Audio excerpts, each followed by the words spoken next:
தீர்மானம் 2.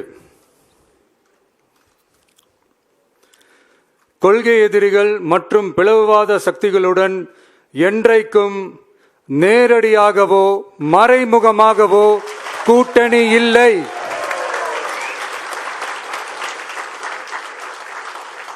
ஒன்றிய அளவில் மலிவான அரசியல் ஆதாயங்களுக்காக மக்களை மத ரீதியாக பிளவுபடுத்தி மக்களிடையே வேற்றுமையை விதைத்து அதில் குளிர்காய நினைக்கிறது பாஜக. அவர்களின் இந்த விஷமத்தனமான வேலைகள் வேறு எங்கு வேண்டுமானாலும் எடுபடலாம், ஆனால் தமிழகத்தில் ஒருபோதும் எடுபடாது.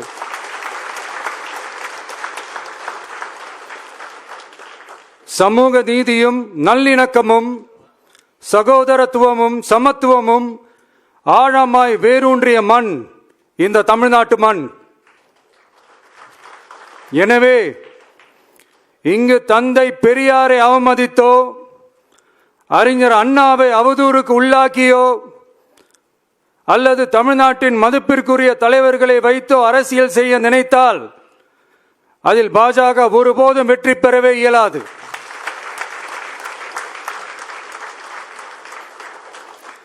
சுயநல அரசியல் லாபங்களுக்காக பாஜகவுடன் கூடி குழைந்து கூட்டணி போக திமுகவோ அதிமுகவோ இல்லை.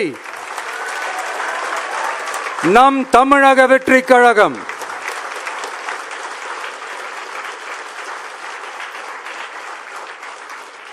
கொள்கை எதிரிகள் மற்றும் பிளவுவாத சக்திகளுடன் என்றைக்கும் நேரடியாகவோ மறைமுகமாகவோ கூட்டணி இல்லை என்பதில்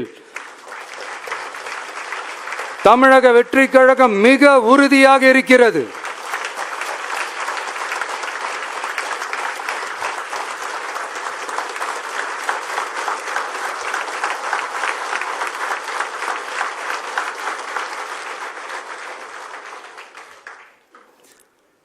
கூட்டணி என்றாலும் தமிழக வெற்றி கழகம் தலைமையில் அமையும் கூட்டணி எப்போதும் திமுக மற்றும் பாஜகவுக்கு எதிரானதாகத்தான் இருக்கும் என்பதையும்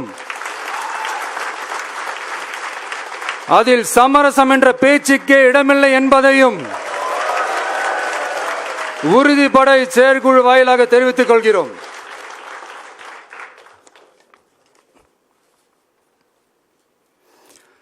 இது இறுதியான தீர்மானம் மட்டுமல்ல, உறுதியான தீர்மானம்.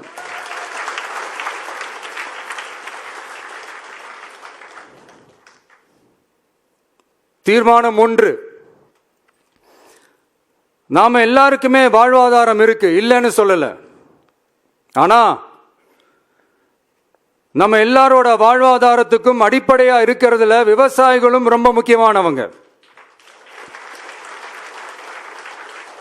அப்படிப்பட்ட நம்ம விவசாயிகளுக்காக அவங்க கூட நிற்க வேண்டியது நம்ம கடமை. அந்த கடமையை நாம சரியா செஞ்சே ஆகணும். கண்டிப்பா நாம விவசாயிகள் பக்கம் எப்பவும் நிற்போம் நிற்போம் நிற்போம், நின்னே தீருவோம். பரந்தூர் விமான நிலைய பிரச்சனை தொடர்பா தமிழ்நாடு முதலமைச்சர் மாண்புமிகு திரு மு.க. ஸ்டாலின் அவர்களுக்கு ஒரு கடிதம் எழுதியிருக்கிறோம். அதை நான் இங்க கொஞ்சம் படிச்சு காட்டுறேன். மாண்புமிகு தமிழ்நாடு முதலமைச்சர் அவர்களுக்கு வணக்கம். பரந்தூர் பகுதியில் விவசாய நிலங்களை அழிச்சிட்டு புது ஏர்போர்ட் கட்டுறதுக்கு எதிர்ப்பு தெரிவிச்சு அந்த பகுதியில் இருக்கிற பொதுமக்களும் விவசாயிகளும் வருஷ கணக்கா போராடிக்கிட்டு இருக்கிறாங்க. போராட்டத்தில் அவங்கள தமிழக வெற்றி கழகம் சார்பா நான் போய் பார்த்தேன். அதுக்கு அடுத்த நாளே மக்கள் பாதிக்காத வண்ணம் விமான நிலையம் அமைக்கப்படும்னு உங்க கவர்மெண்ட் சார்பா ஒரு விளக்க அறிக்கை வந்துச்சு.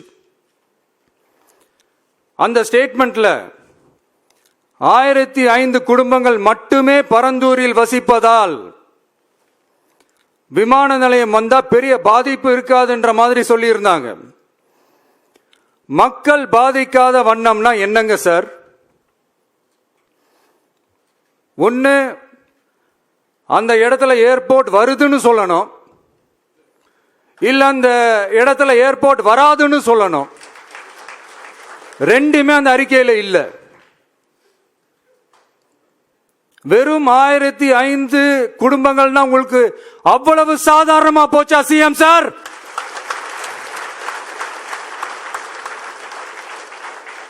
$15,000 மக்கள், அந்த மக்களும் நம்ம மக்கள் தானே. ஏன் அந்த அக்கறையோ அந்த மனிதாபிமானமோ உங்ககிட்ட இல்ல? எதிர்கட்சியா இருந்தா மட்டும்தான் மக்கள் மேல உங்களுக்கு அக்கறை இருக்குமா?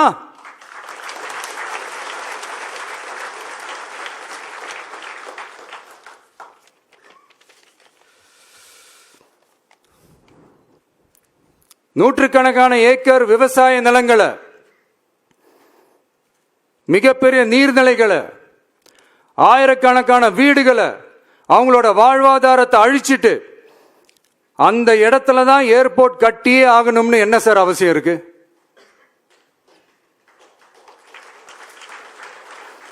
அப்புறம் எப்படி சார் நீங்க உங்களை மக்களின் முதல்வர்னு நான் கூசாம சொல்றீங்க?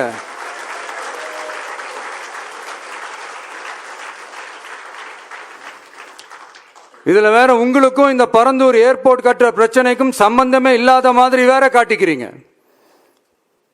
ஆனா ஏர்போர்ட்டுக்காக பரந்தூரை பரிந்துரை செஞ்சது உங்க கவர்மெண்ட் தான் ஒன்றிய விமான போக்குவரத்து துறை அமைச்சர் சில மாதங்களுக்கு முன்னாடி சென்னை வந்திருந்தப்போ சொன்னார். அதுக்கும் உங்ககிட்ட இருந்த எந்த பதிலும் இல்லை. இந்த சூழ்நிலையில பரந்தூர் விமான நிலைய பணிகளுக்காக விவசாய நிலங்களை கையகப்படுத்த கடந்த 25/6/2025 அன்னைக்கு உங்க கவர்மெண்ட் தான் அரசாணை பிறப்பிச்சிருக்கு. விமான நிலையம் அமைக்கிறதையே ஏற்க மாட்டோம்னு வருஷக்கணக்காக போராடுற மக்களோட நிலங்களையும் சேர்த்தே கையகப்படுத்த அந்த ஆணை பிறப்பிக்கப்பட்டிருக்கு. விவசாயிகளோட கண்ணீரை துடைக்க வேண்டிய தமிழ்நாடு அரசு அவங்களோட கண்ணில் குத்துறதாகவே இருக்கு இந்த ஜீவோ. இதெல்லாம் உங்களுக்கு தெரிஞ்சுதான் நடக்குதா? உங்க ஒப்புதலோடு தான் நடக்குதா? தெரியல, பதிலும் தெரியல. பரந்தூர் மக்களை இதுவரைக்கும் நீங்க ஏன் சந்திக்கலன்னு கேட்டா அதுக்கும் பதில் இல்லை.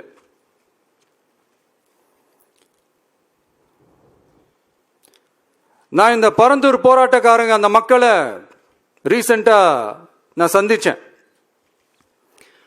அவங்க சொன்னதையெல்லாம் கேட்கும்போது உண்மையிலேயே ரொம்ப கஷ்டமா இருந்தது. இப்பவும் ஒன்னும் குறைஞ்சிடல சிஎம் சார்.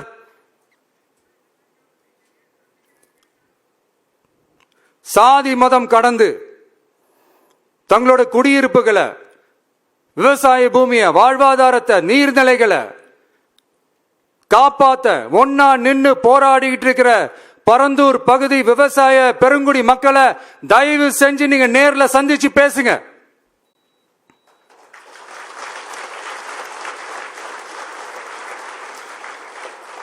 உங்களுடைய அமைச்சர்களோ இல்ல உங்களுடைய அதிகாரிகளோ பேசக்கூடாது. நீங்களே நேர்ல சந்திச்சு பேசணும். அந்த இடத்துல விமான நிலையம் வராதுன்ற உத்தரவாதத்தை அவங்களுக்கு நீங்க கொடுக்கணும்.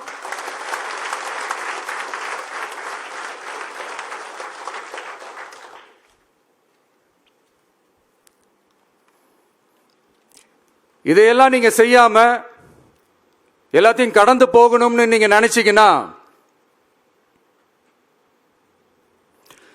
பரந்தூர் பகுதி விவசாய மக்களையும் பொதுமக்களையும் நானே அழைச்சிக்கிட்டு வந்து தலைமை செயலகத்துல உங்களை நேர்ல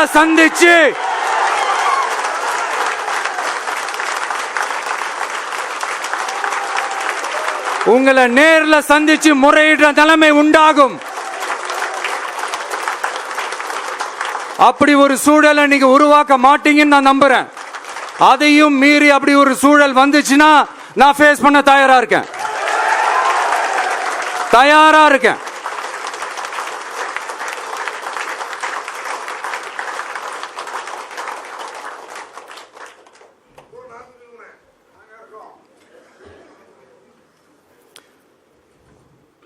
நான் பரந்தூர் வந்த அன்னைக்கு நான் ஒரு விஷயத்தை சொன்னேன், அதே தான் இங்க நான் திரும்ப ரிப்பீட் பண்றேன்.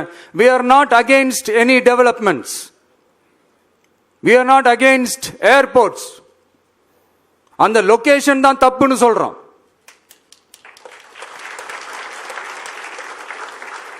இதை நாங்க மட்டும் சொல்லல, ஏவியேஷன் சேஃப்டி எக்ஸ்பர்ட்ஸ் மென்ஷன் பண்ணியிருக்கிறாங்க that place is not fit for airport.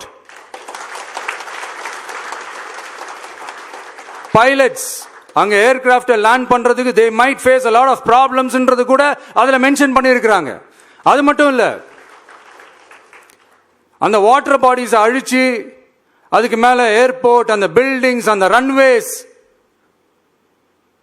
இதெல்லாம் வந்ததுக்கு அப்புறம் ஒரு மழைக்காலமோ இல்ல ஒரு floods டைம்லயோ the whole Chennai city will be flooded. இதையும் அதுல மென்ஷன் பண்ணியிருக்கிறாங்க.